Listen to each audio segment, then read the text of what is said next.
Our next speaker is a keynote speaker. We interviewed a lot of keynote speakers and looked at a lot of options, and very excited about Dr. Sheryl. She's a doctor in psychology and also a best-selling author, and has been on over 100 news channels as well.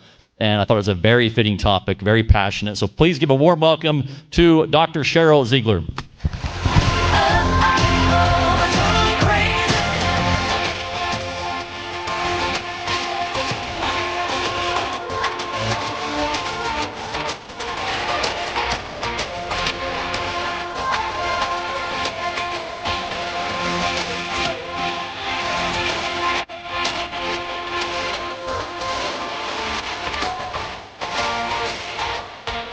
Hi, everybody.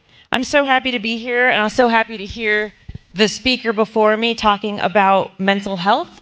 So I'm a licensed clinical psychologist, and I am here to talk to you for the next hour. So yes, I know it's an hour. I know you've been sitting here already. Feel free to get up and move and stretch as I talk, but I really hope that you're able to spend this next hour really focused on either yourself, somebody you love, somebody you work with, your grandkids, your own kids, whatever it might be, because this is a health talk. Mental health is health, and that is a message that I'm really here to say. I was happy to see the mental health piece on that last part that Kristen talked about. I would say that we have a real access to mental health treatment problem in this country. That's actually a strong fact. And so I do feel like somebody in the field definitely encourage people that you're talking to think about their mental health coverage benefits. So I am a burnout expert. And if you were to look me up, you might think, oh, I do lots of parenting stuff. But one of the things that came to me about almost 15 years ago is I run a private practice. I'm out of Denver, Colorado. And I was seeing kids come through my private group practice with particularly their moms. And I heard the same things over and over from these moms.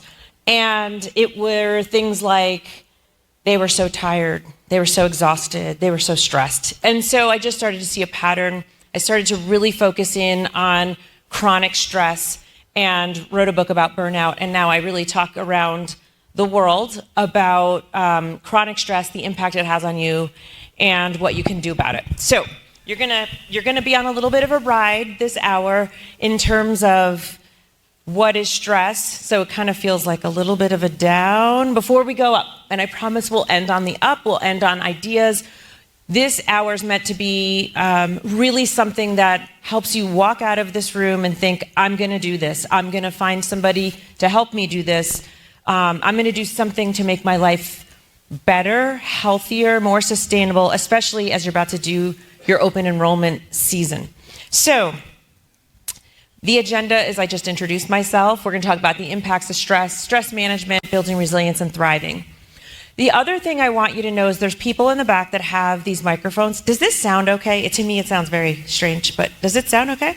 It sounds okay? Okay. So there's people back there. Please just shout out your questions or find them for a microphone. I don't really want to talk at you for an hour. I want to know the things that are resonating with you, or just what you have on your mind. Like, use me for this hour. At the end of it, I'll be at a table in the back. I have some books I'm happy to sign for you, your spouse, whoever you're thinking of. But please ask me questions here too, because usually people ask me questions privately that I think would help a lot of other people. Okay. So let's start with, what is mental health? We use that term a lot, yet there are all sorts of, definitions for it. So this is a definition that I merged from the American Psychological Association and the World Health Organization. So first and foremost, mental health is a state of mental well-being that enables people to cope with the stresses of life. No matter what definition you look at, stress is a part of it. Stress and anxiety are parts of our everyday lives. The goal is not to get rid of stress. Stress actually keeps us alive. But the goal is to still thrive through it. So realize your abilities, learn well, work well, and contribute to your community.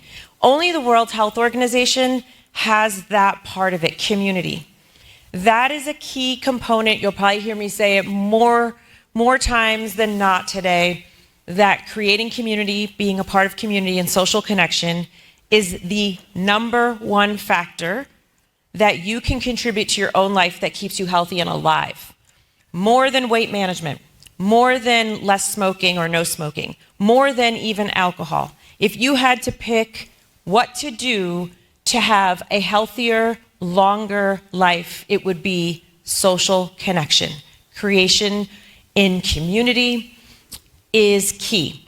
So really keep that in mind. I know that when I first started that, I also did a TEDx talk, and that was what I did it on, was the power of friendships. So really important. This is an integral part of your health, your well-being. It underpins sort of all of your decision-making, your relationships, and shapes the world we live in. So this is a lot for a definition from what mental health is. Mental health is kind of a lot. So I said that stress is a part of mental health. It's just a part of our lives. So one of the things I want, that I desire, is that you're going to leave here and you're going to think differently or feel differently the next time you hear somebody say to you, "I'm so stressed out." When somebody says that to me, I no longer say, "Oh yeah, me too, join the club," and then you just keep moving on. I don't do that anymore because I'm very keenly aware of what it means to be stressed out. To be stressed out means that every system in your brain and in your body is being negatively affected. It means that digestive system, that could be you have GI issues, you have stomach aches, you have constipation, you have diarrhea. When we're stressed, our digestive system generally slows down. Immune system, people get sick and stay sick longer when they're stressed. Cardiovascular, we know that heart disease is something that's very affected by stress and lifestyle. And so what do we have? It's so great, I'm speaking to a room full of people that knows exactly what I'm talking about, but we have particularly men that are showing up in emergency room departments thinking that they're having heart attacks, but what are they actually having? Panic attacks. Panic attacks, anxiety is the number one most diagnosed condition in this country and in the world. Number one. So when you have, it's very minor, but when you have an anxiety attack, you have a shortness of breath, right? And your mind is racing, you might start sweating. When you have a panic attack, that's when you think you're having a heart attack. You can't breathe, you can hardly suck in the breaths, and you really are just feeling like you're just battling for that last breath, right? And then after hours of having these workups and having these stress tests, you have an ER doc come out to you and say, "There's nothing wrong with your heart. You were having a panic attack. Are you controlling your stress? What are you doing about your stress? I want to prevent you in the room or your clients or your loved ones from going through this." Anxiety is one of the most treatable conditions in this country. We really know how to treat this, yet only about 33% of people with an anxiety disorder actually seek out treatment. That's huge. That's why I care about that mental health coverage piece. We know how to treat anxiety. There are other things that are a lot harder to treat. Anxiety is not really one of them. And so that's a huge piece. So again, when you hear somebody say, "I'm so stressed out," start thinking about their heart. Start thinking about their mind. What's happening? Musculoskeletal and reproductive systems. We know we have many, many women under tremendous amounts of stress that deal with infertility issues. We know that we have a lot of stress we hold in our bodies and our muscles. And so all of this really impacts us. Within our brain, I'll talk about it also a couple more times, but when you can't remember things when you're stressed, when you're like, "Wait, where did I put it?" You put your keys in the fridge, you put your cell phone in the pantry, like you just feel so discombobulated. I'm sure most of us have been there before. That's very real. There's a part of the brain called the hippocampus, and the hippocampus is responsible for our memory. When we have a lot of cortisol running through our body, cortisol being your stress hormone, it eats away at the hippocampus. This is real. This isn't a temporary state. Sure, stress once in a while, absolutely temporary. Chronic stress, which is what I'm going to get to, really does start to eat away. So what happens is now you've got a lot of stress in your life, and there's something called the general adaptation syndrome. And what that means is that first there's alarm, there is a stressor. Then you resist it. Okay, all right, we'll keep working at it. We'll keep working. You can do this. You can still get up and you can still go to work. You can still do all the things. But if this persists, eventually you do go into exhaustion. So we're going to talk about exhaustion because exhaustion leads to burnout.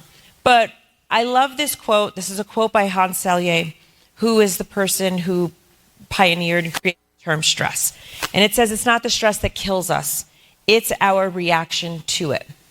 So remember, we're all grounded now in the idea that stress is an everyday part of our lives, but it really is what we do about it, how we think about it, how we approach it.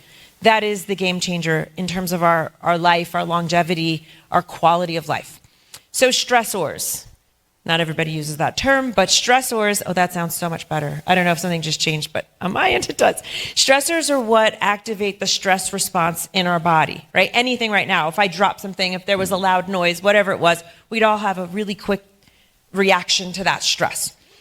When stressors happen, I'm going to the fourth box, that is, we have a neurological, we have a physiological response, right? So for some of us, like something could be really loud. Some of us are going to have a huge startle response. We may have some old stuff, an old trauma. Something may have happened and we're going to have a huge response to it. Some people aren't even going to move, right? We all actually do respond quite differently to stress.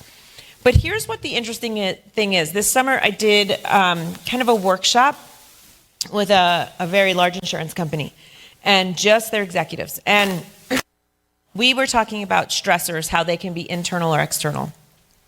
And we took some time to talk about internal stress. So that's your self-doubt. So now I am speaking to you directly. That's your self-doubt.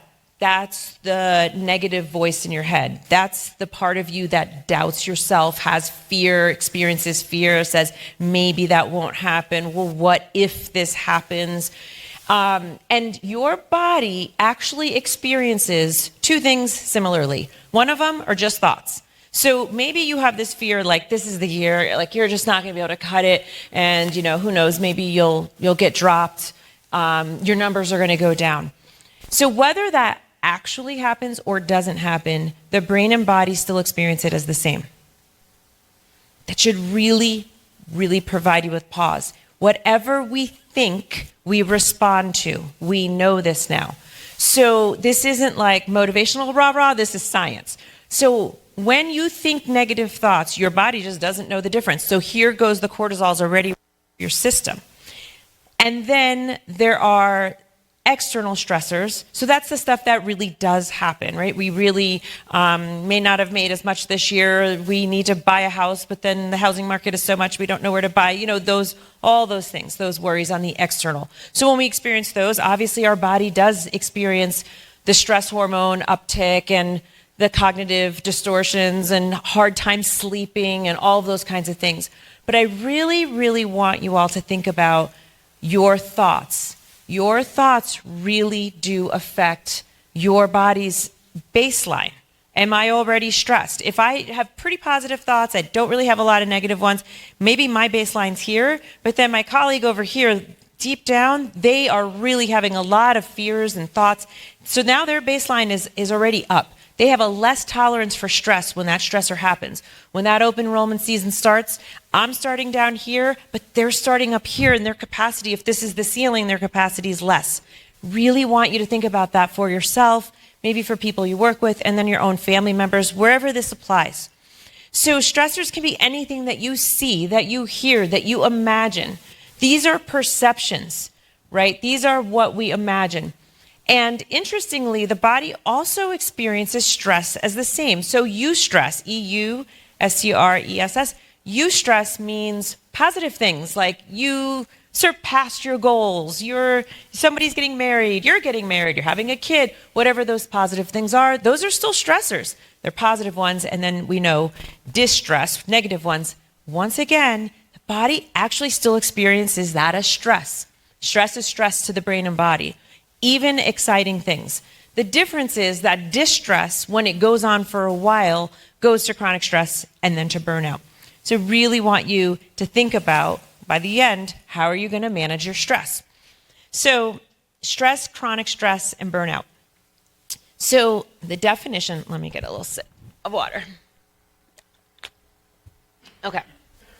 So burnout, this is really interesting. So in 2018 is when I really named the condition that I was seeing in women and women who were mothers. And burnout is something that is identified in Europe. So in their ICD 9, 10, 11, we're at 11 now, they will say, yes, there's a burnout syndrome. It's a legitimate reason to miss work, take a day off. In this country, we don't recognize burnout as a distinct syndrome. And actually what typically happens is it falls under depression. So we know we have really high depression numbers. So if anxiety is number one most commonly diagnosed condition in this country, depression is number two. And 50% of the time that you have one or the other, you have the other. So that is really disheartening. So if you have depression, you have a 50% chance you're going to also have anxiety, and vice versa. So when we look at burnout, this is really interesting. I want you to think about, there's a part of my book where I talk about, are you stressed or are you depressed? So now we have to think about, is this burnout or depression? But then last week I was doing a talk to an oil and gas company, and a woman raised her hand and she said, do you know that all those symptoms that you are listing as burnout are also for menopause? So I'm like, oh my gosh, now I have a whole nother thing to think about. I am not a menopause expert, but it's like, yes, there's a lot going on, and whatever we name it, none of it is easy to go through. But the more we talk about it, the more we're aware, the better we can get through this. So this is the proper definition, again, World Health Organization. Burnout is the physical and emotional exhaustion that results from basically feeling like you are no longer good at doing your job, whatever your job or occupation is, as a parent, as a spouse, as an agent. As an advisor, I should say. Includes the loss of motivation and passion, reduced personal accomplishment, you get negative, you get cynical, you get resentful. I hope that there isn't anybody in this room that's going through this right now, but actually during the pandemic, we had about 70% of employees saying they were actually at burnout. And in 2023, which is the last time on a big scale we measured it, we were at 74% of people saying that they were in burnout. So the numbers did not go down. And I know people don't like to look backwards and we don't want to talk about the pandemic and we want to move forward, but there are still some things that have moved forward with us. And being overwhelmed by stress and not knowing what to do about it is definitely one of them. So we'll see at the end of 24 where we're at with our numbers, but I don't imagine we're going to go from 74%, to 24% or something like that. Higher in industries even than healthcare is not even the highest anymore. It used to be nurses and doctors. Now it's tech. Now it's sales. There's all these other fields. So it's really important that you look at this list and you go, where am I? Where am I on this scale? There are free things that you can find online if you really want to scale it. But I think you should think about, again, where I'm normally at, how far am I on motivation, on passion, personal accomplishment, what are my goals? Am I meeting them? Those kind of things. So common causes of work, does it sound a little funny? Okay, is that better? Okay. Woo. Just keeping you awake and alive. Okay. Yes, you can still hear me? Okay. Maybe? Okay. Oh, hopefully your ear's okay. Okay. So, common causes of workplace burnout.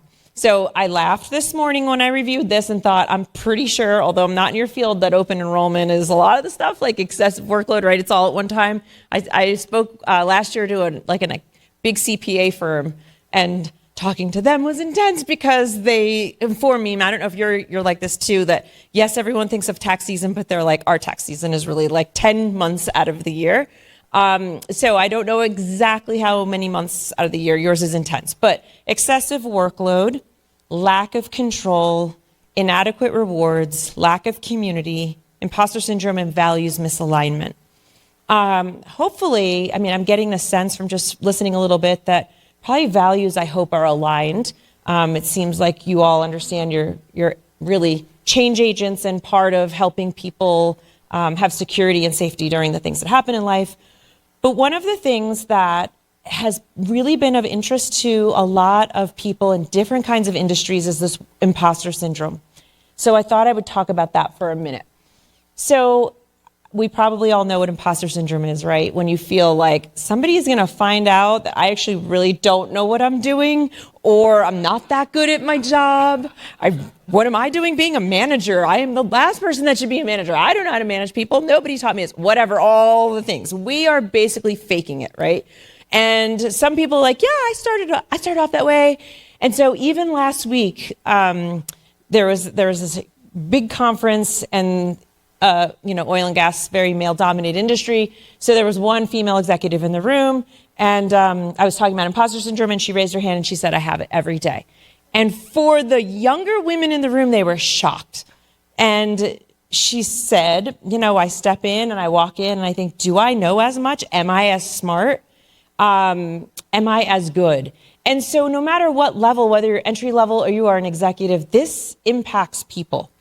And so what I want to say, because I'm here to help you thrive in complex times of change, is to really think about, be honest with yourself. Do I feel like an imposter? And then ask yourself a couple of questions. What would it take for me to not feel this way? How is this impacting me for the better? I mean, maybe it impacts you for the better because you work harder. Could be. How does it impact me? How does it limit me? Do I sometimes kind of play myself down? Do I not know how to take a compliment? Do I act overly humble? Whatever it might be. But if anybody's resonating with imposter syndrome, take a little bit of time to look into it, because there is a good likelihood you are getting in your own way of continuing to flourish or inspire others or mentor others in the way that you would want. Any imposters in here? Anybody want to admit? Yes? Oh, thank you so much for being. Anybody want to ask me something or say something or share wisdom around it? No. Yes. Okay. Yeah. Does that work? Yep. I appreciate you bringing that up. I think if you have any ambition at all in your life, you're going to feel out of place sometimes. And it sounds like a lot from what you've shared.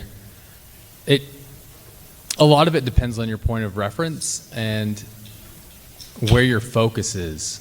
Are you making it about you? Are you making it about the value that your position or your goal is intended to deliver? I know that I've found in my life, if I'm focused on delivering value and what the other person, audience needs, it kind of dissipates. It tends to. Am I still there? Yeah, it tends to dissipate. I love that you just said that. Thank you so much for sharing that. I'm going to just paraphrase a little bit of what he said. Tell me what your name is. Just shout it. What Josh just said. So it's a great tip. So what I got from what you were saying is sometimes if we think of, let's say for me, I'll just use myself. There's me, the speaker. Oh my gosh, thank goodness, I don't have a fear of public speaking, but most people do. So if I were up here, I could be sweating it. I could be really nervous. I could be like, oh my gosh, who am I to tell them how to handle their stress, right? It's making it about me. If I make it about me, that could paralyze me. I could just have forgotten this whole part. I could just be sitting in my private practice, really cushy, one-on-one, and play it safe, right? But I agree with you, Josh. When I come up here, even when I woke up this morning, and I did my, morning prayer and meditation, it was like, help me deliver the message that everybody needs to hear. Just seeing myself more as the messenger, as opposed to as the keynote, is a really big difference. Allows me to do things that maybe go outside of my comfort zone. And so thinking of yourselves as imposters, my gosh, it seems to me like I used to think it was the higher up you got, the more imposter-like you got, but there's really tons of entry-level people that tell me they feel it the same. So I don't know. I think it affects all of us. I think we all walk around. Even as a parent sometimes, I remember speaking to moms who are just like, I can't believe I'm actually responsible for this kid, this child, their life. What do I know what I'm doing, right? You could have a 3-month-old at home and just be like, who put me in charge of a life? right?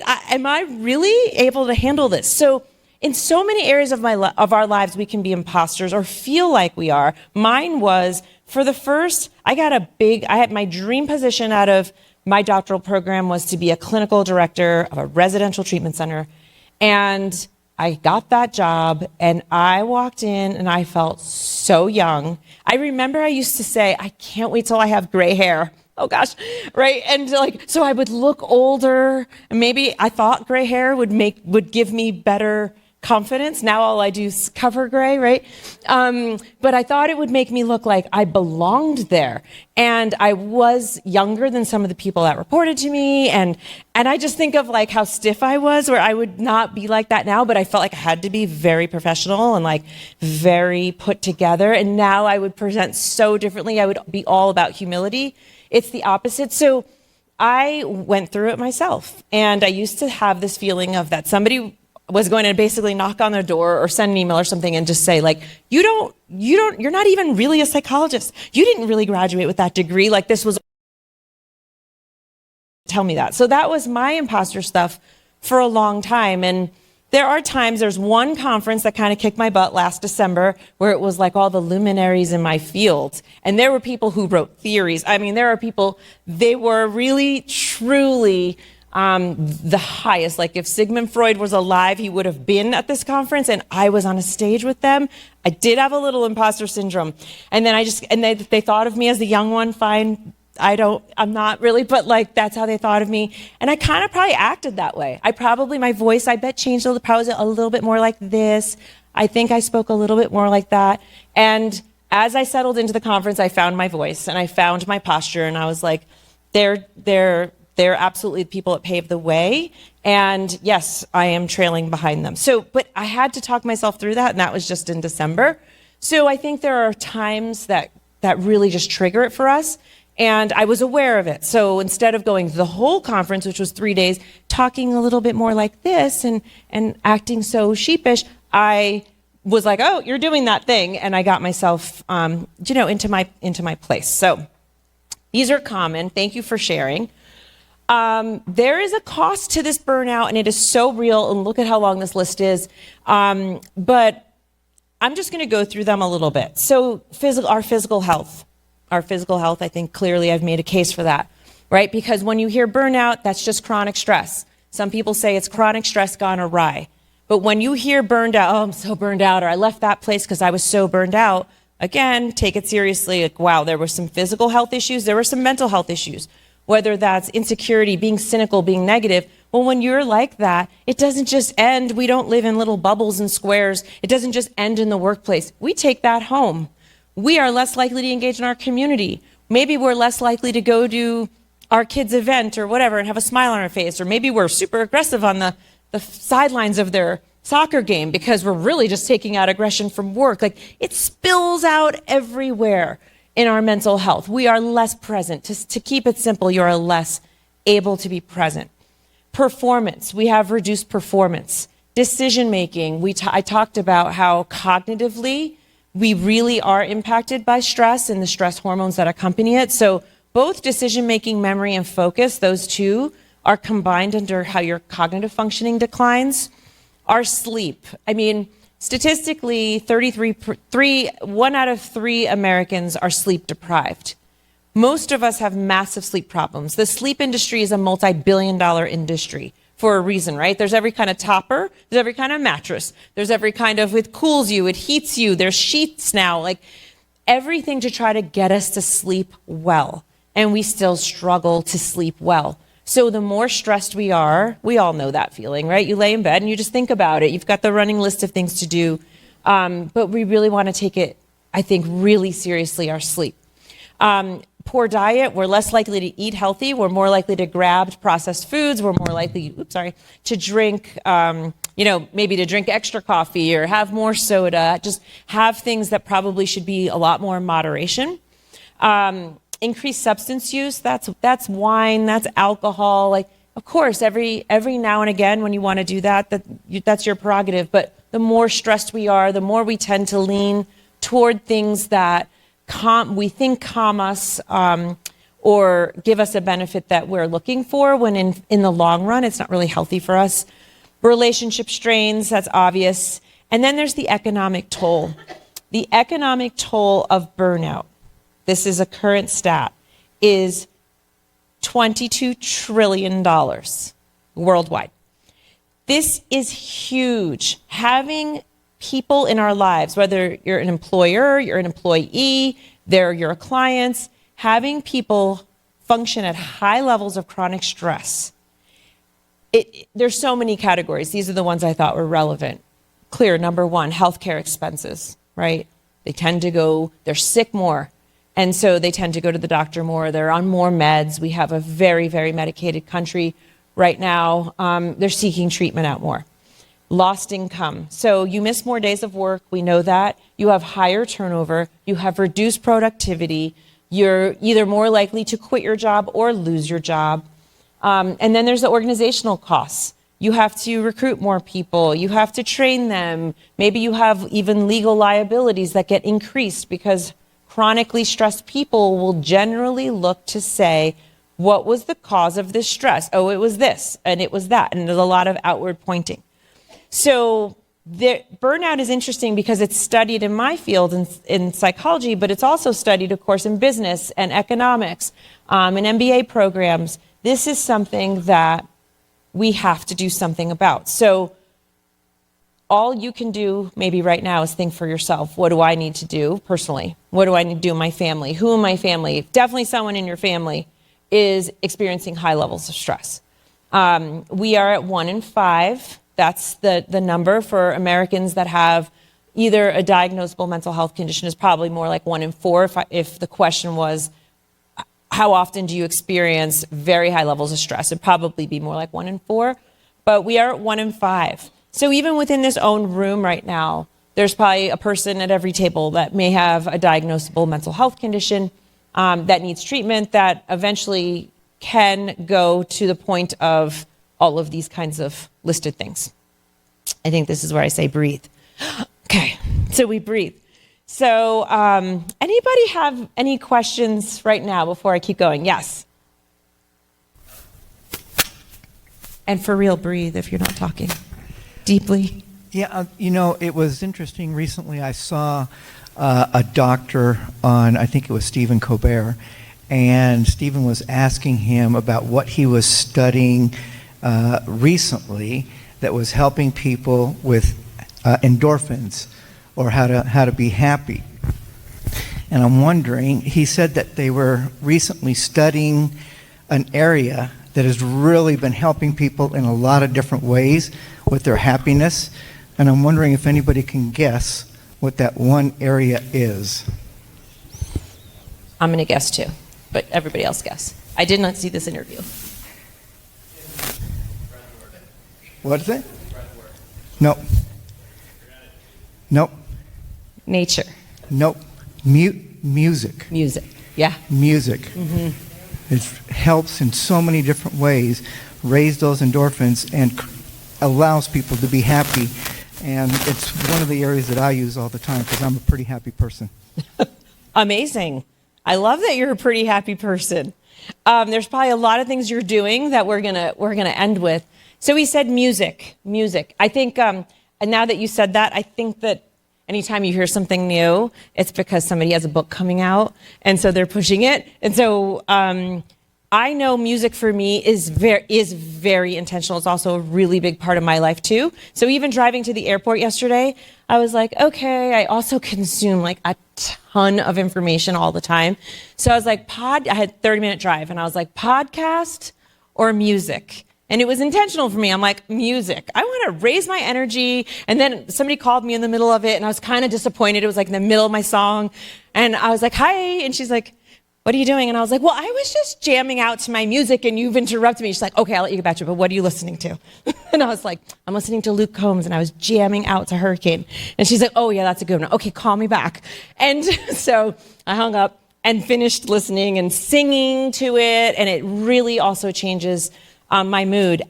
This is one of the things is sometimes when I go before audiences, I hate to say things that I feel like sometimes people will think well, I know that's obvious. What? It's like, go take a walk, go be in nature, make sure you get 20 minutes of sunshine, listen to music, meditate, deep breathe.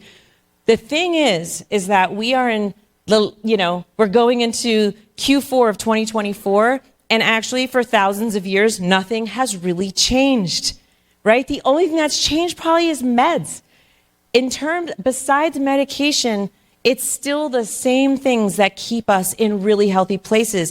And when we say meditation, whatever word you want to use, prayer, you can say meditation, you can say quiet, stillness. We have a really busy life and world. So sometimes I'm hesitant to say those things because I don't want you leaving going, if one more person tells me to do yoga and meditate, I'm going to go crazy.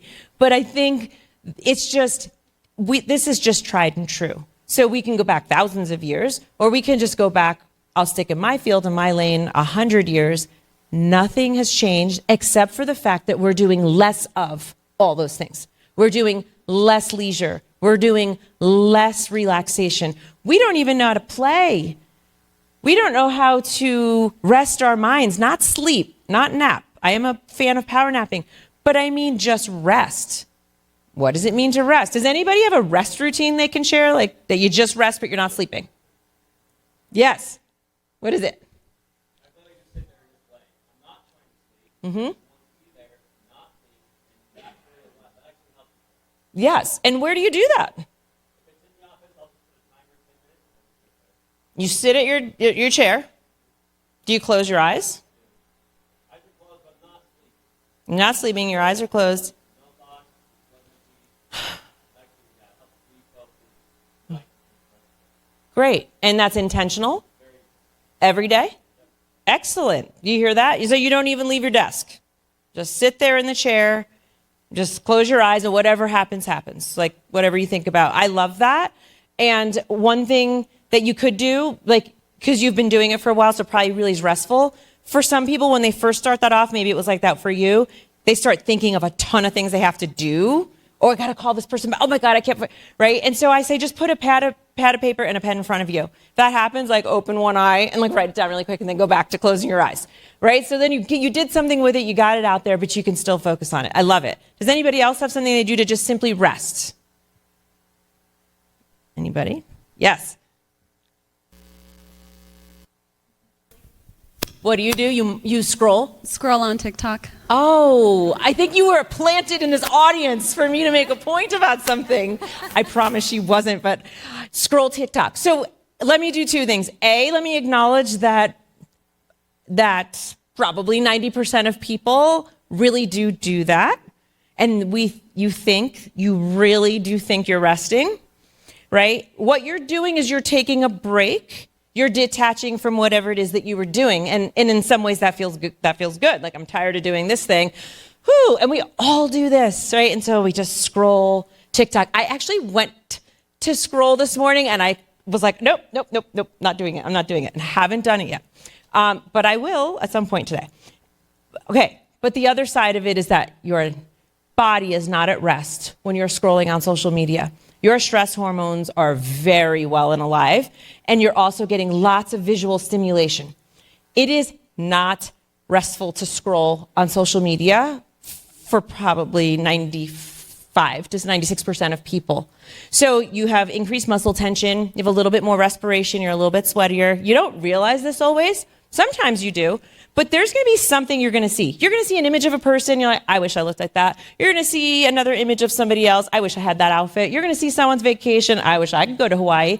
Whatever it is, right? For me right now, it's like all this pumpkin decoration and fall decor. Like, I wish I could decorate my house like that, right? So whatever it is that's going on in your moment, or like a dinners, oh my gosh, yeah, I know, sure, that's an easy 20-minute dinner. Whatever it might be, we're actually pretty stressed. So I would say you're not going to change your scrolling habit. Neither am I, and neither, or probably most of us. But don't think of it as the category of rest. Think of it as the category of your chosen leisure. This is my leisure activity. Take it or leave it, right? Like, not for me to judge. Leisure. Put it in leisure. It also will challenge you. Is this what you want to be doing with your leisure? Maybe it is, maybe it isn't. Put it in that bucket, leisure. But there's another bucket of rest And there's another bucket of play, and there's another bucket of connection, there's another bucket of work, there's another bucket of sleep, right? So there are really important health categories for us. Just shift it from rest to leisure, okay? It's like your hobby, if you want to think of it that way. But thank you so much for saying that, just so I could make that point. Okay, any other questions before I go? Yes?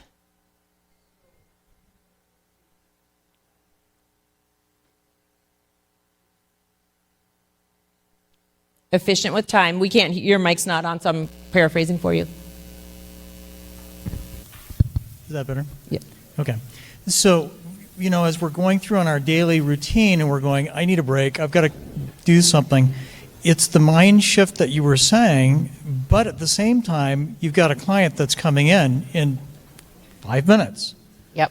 So is that restful, or is it better to say, I'm thinking about when I was successful, putting myself into the next mode to go through?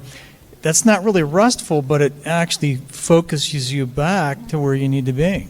Yeah, I love this statement / question. There's so much that I want to say, but here's what I want to say about that. So I also have the same experience, like I have back-to-back sessions. There are times in my 5 minutes in between that I either need to I always need to breathe. And I mean breathe, diaphragmatic breathing, not that, but down here. So I either need to reflect on what just happened that last hour and shake it, rest it, put it in a little box for myself, and then, oh, hello, blah, blah, blah, and be ready. Or that went pretty fine, still going to breathe. Now I'm going to be thinking about the next person. What do I want to accomplish in this hour or in this meeting? What is it that I think, oh, this is a brand new person? Okay, so I don't even know exactly what their needs are. Here's the impression I want to have. That's what we call visualization. It's one of the most powerful tools. We know that nearly probably every professional athlete does this. You have to envision yourself doing the thing you want to do well. Even when you're seasoned, I'm very seasoned at what I do, but I still envision when I'm meeting somebody new how I want to come across. And I can come across differently. It really does depend on the person. So sometimes I'm high energy, hey, especially if they're younger kids, hey buddy, and I'm gonna come across really high energy. If I know someone's coming in with depression, maybe something very serious just happened, I'm not gonna walk in the door that way, right? I'm going to be very much my voice is gonna change, even my body language, everything's gonna be softer. So thinking about that, I think is really important. So when you have pauses, think about what you need for your pause. A third option for a pause maybe doesn't have to do with person A or B coming. A you just saw and B that's coming has to do with you. You got something going on at home? Yeah, you're going to want to check your phone, see if you got an update. That's helpful in that moment. So here's the key for me when I hear you ask the question and make the statement is just live with intention. Just function hour to hour with intention. When we're reactionary, oh my gosh, this is going on and this is going on, and you're always putting out fires, that's how our stress level really increases. Reclaim your time, reclaim your energy and your intention. How do you need to spend it? Not who's tugging the hardest, who's yelling the loudest. Thank you so much for asking that. Somebody right in front of you had something. Yes. Yep, you.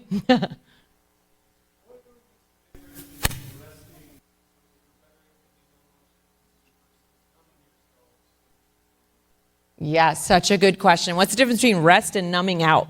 I love that. So numbing out, what I'm basically paraphrasing, right? Numbing out means you don't feel very much. You're not in tune with what you're feeling. You want to block it out. We all know what that's like. I don't want to think about it. I don't want to think about this. I don't want to think about anything.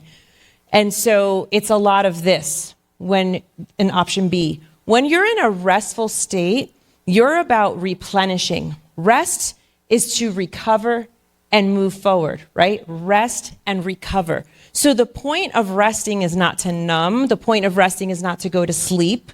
The point of resting is not even to disengage. The point of rest is to re-engage.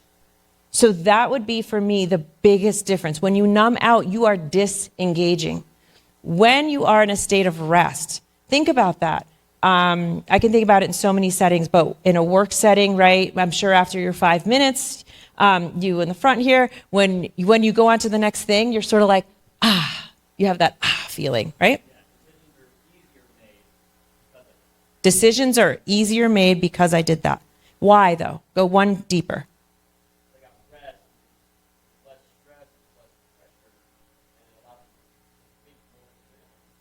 So I'll challenge that. So there's rest, pressure, there's less stress, but you just did nothing for 10 minutes or 5 minutes.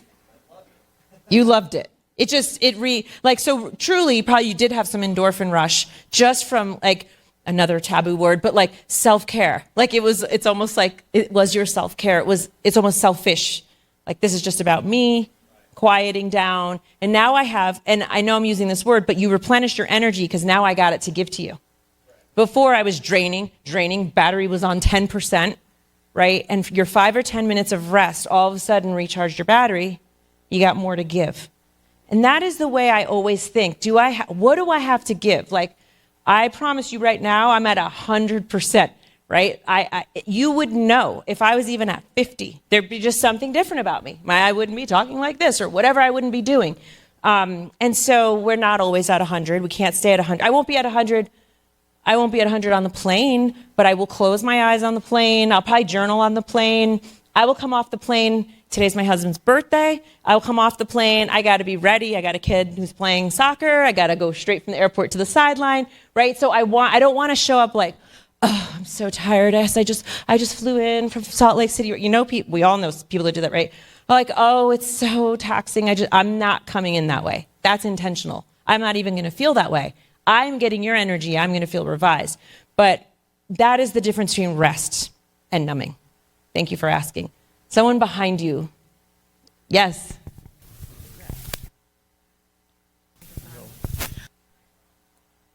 Mine kind of goes the same way as far as, thank you. Do you consider rest? I guess I do a lot of self-help work and have tools to like process emotions. So do you consider that rest? I'm just curious because a lot of times I'll tell my kids like, I got to go work on myself. Like, I got to go work through these emotions. Is that considered rest in your eyes? Well, let me ask you one more question back. When you go and do that, you tell your kids you got to go do that and you come back, what's your state? Better. 99% better. So you've answered your own question. It's clearly rest for you. Okay. Right? For somebody else who hasn't been doing the work, if you decide to go run upstairs real quick and think about some recent trauma that you haven't processed at all, probably not going to feel restful, right? There's probably been a process. If we talked for 10 more minutes, I could figure out how you got to the point that you can step away. You can think about some things going on. Oh, okay, yep, I'm centered around it. You come back and you're like, great, right? There is pre-work that you did to get to that point. But in general, you know what invigorates you. It's just like I work on mom guilt all the time. And one of the things that I say is people before, this is now sort of specific, it can absolutely apply to anybody. But women feel a lot of guilt when they go out with their girlfriends, go take a weekend, go for the girls' weekend, or just even a dinner on a Thursday night. They feel guilty. And it's like, but why? What is the mood that you are in when you return into that house? I'm excited. I've laughed all night. I was heard. I was seen. I related. Oh my gosh. Even for me, I have 2 high schoolers now. People are telling me their high school disorganized boy stories, and I feel so much less alone. Okay, it's not just my son that forgets this and that and doesn't have the right uniform and all these things that I'm stressed about. Every mom I've talked to this week has been like, oh, mine too. So you answer your own question. If you really truly come back from something and you are not rejuvenated, that wasn't rest. That wasn't the bucket of community. But my experience of talking to people is that almost never happens. So good for you. Keep it going. Okay, anything else? Yes. Do they have to turn it? Oh, there we go. There you go. Okay, so I noticed when you were talking about your schedule this morning, you mentioned prayer and meditation. Yes. And in the last year, I've just learned a lot about meditation and sort of added that to the things that I do. But what I've realized is that by adding meditation, it has really taught me a lot about prayer. because in the process of meditation, I just kind of listen to what goes through my mind, and it has taught me that in prayer, instead of telling God everything, asking for things, telling him I'm thankful or whatever, it's a conversation, it's listening. And so I spend more time listening than talking. Yes. And so that has blessed my life. I'm so glad you said that. I want to share that this is personal, but this will apply hopefully to everyone. I've always prayed, always. But I've also, just really since May, I've always wanted to be a meditator. I've practiced, I've tried. I'm a kids yoga instructor, and I've really never really been good at it. And this summer, I just decided I'm going to have a commitment to this. I felt like a little bit of emotional challenge this summer, and I'm really committed to my meditation, and I have that exact experience. So what I've heard is that meditation is more of listening, and prayer is more of asking. And I love the balance. So again, whatever it is that you want to call meditation, it's so interesting. I think we think of it as a spiritual practice, but now that I've been really investing, like I can truly say I'm a meditator and I'm in it, which I have wanted for so many years. But I can say that I live it now. There is a difference, and I also vacillate. Like I'll go into a meditation, which means I'm just still and quiet, see what happens. And then sometimes in the middle of it, I start with a prayer, and then I get quiet again. And I love that I'm now truly living like there's no real rules. I think we think that it has to be a certain way. I always listen to a guided one. There's a next screen. I'll get to it, but in one of my screens that I follow an app, and so that's a way of using technology to also help with this. And I think it's really helpful. So I'll talk about it in a minute. But there are things that you can do. Everything doesn't have to be still and quiet. So that can help you kind of get to whatever it is you want to do. So thank you so much for saying that. I agree with you. Do you want to say one more thing, and then I'll move on? I have 8 minutes and 40 seconds. I have found that your prayers and meditation are much more effective if you say them out loud. I also believe, after being under stress for many, many years, that I do what I do because I love somebody and I want to provide for them and I want to help them to be happy. I also believe that your body, the Lord made your body to work. And when we are sitting on our arses all day, that's not a swear word, and that in itself can be self-defeating. So I just discipline myself to go on a hike, go lift weights. When you get older, you got to do more resistance training. And then you've done something for yourself before you start on everything else. And that helps me with stress more than anything. Yes, I love that you just said that. Movement is so important. So one of the things I've really discovered, especially in my last couple of months of really finding meditation, is there's all sorts of words that we're all saying the same thing. So I will paraphrase exactly what you just said, or not exactly, but I'll paraphrase what you said in psychological terms. There's two things that we want to ignite in our system every day. Serotonin, that's in part our mood hormone and neurotransmitter, and also our endorphins. And so there are certain ways to do that. Music is one of them. Being in nature is one of them. Movement is really important. We are too still. It is causing dis-ease. It is not good for your energy flow to be stagnant, even though our brains are, the argument is your brain is working really hard, but you want balance. So you want your body to as well. I can't say enough about walking meditations or just walking. We need on average to be outside 17 minutes a day. And the average American does not get to that. Just 17 minutes a day. We're spending a lot of time sitting in front of computers.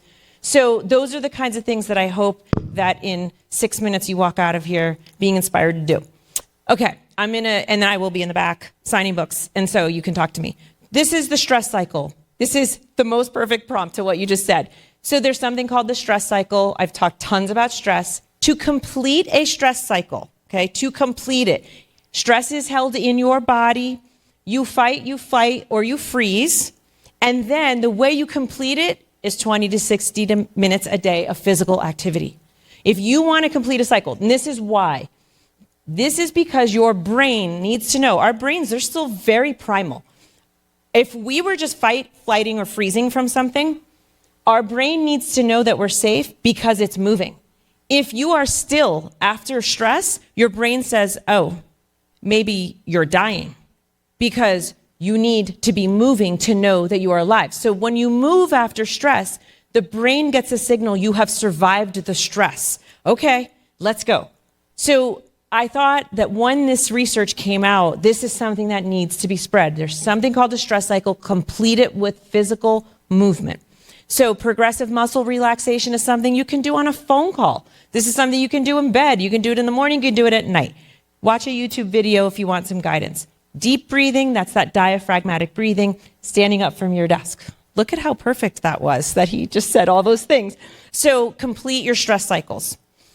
There are protective stress factors. This is the resiliency part, okay? So now we've talked about how to combat stress. This is the protective, this is the proactive. Let's try to reduce the stress in our lives. So social support and connection is absolutely number one. Pretty indisputable, 25 plus years of research on this. Stay connected. Only 1 in 4 Americans can identify that they have a best friend. We have a loneliness problem. 18 to 24-year-olds are the loneliest generation ever recorded today, right now. We have a major problem with loneliness and social connection. Get connected, get involved, and really support yourself if you know that this is an issue for you. Organizational-based self-esteem, what this means, and for you all, I'm not sure if this means like to Compass or to your clients, however, whatever this means. What this means is people who do better under stressful times in a work environment know specifically what it is their worth is at their company. They know what's unique. What do I bring to the table? What's special about me? You all, pretending sort of, you all sort of do a similar job, but what makes each and every one of you uniquely special, right? And there is something, and you should know it. And if you manage people, the people who you manage or supervise or work with should know what you think it is that they bring that's special. The 3 C's of hardiness, by the way, this is 55 plus years of research that's held up. The 3 C's of hardiness. Okay, hardiness is an old term from 1955 that equates to today's version of grit. 3 C's, you control only what you can control, you view challenges as opportunities, and you are committed. Okay, you are committed to what you do. If you're wavering with your commitment, you're more likely to succumb to stress. If you try to focus on a whole bunch of things that you don't even have control over, you're wasting your time and energy. You don't handle stress as well. So the 3 C's, think about those.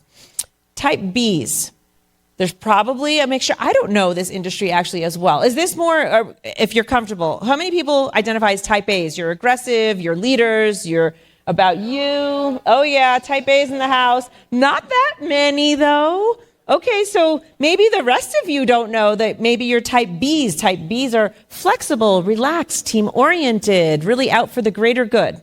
Type B's? Well, what are the rest of you? You just don't know? Is there a C that I don't know about? Maybe a mix. Some people have said to me, what about an A-B mix? There probably is an A-B mix. But honestly, your A-B was average, but there's like a third of you that didn't raise your hand. So I don't know what you are. But type B are, if you're more team-oriented, you're more flexible, more relaxed, you tend to deal with stress better. And then the last one, which is boundary setting.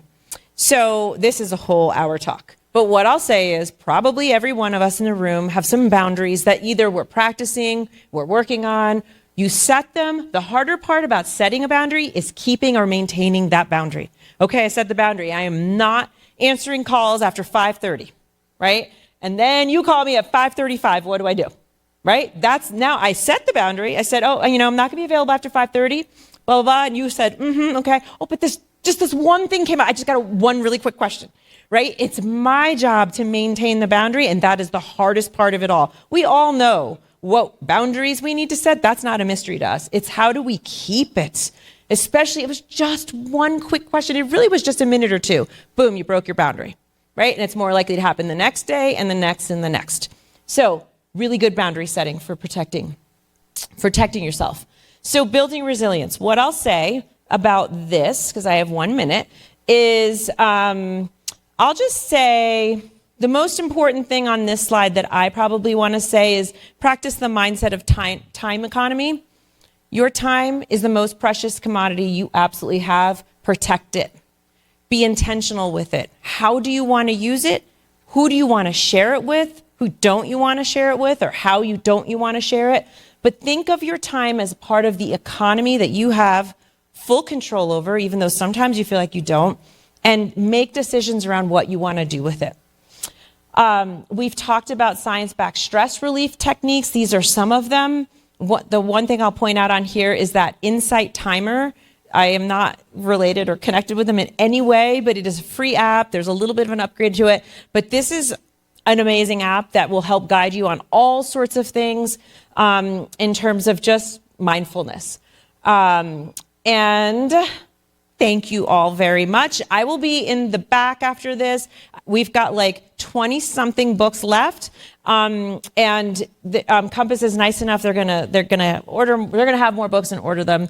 But I'm just so happy that you allowed me to speak with you. Thank you for your comments and appreciate meeting with you all. With the blue lights flashing, radio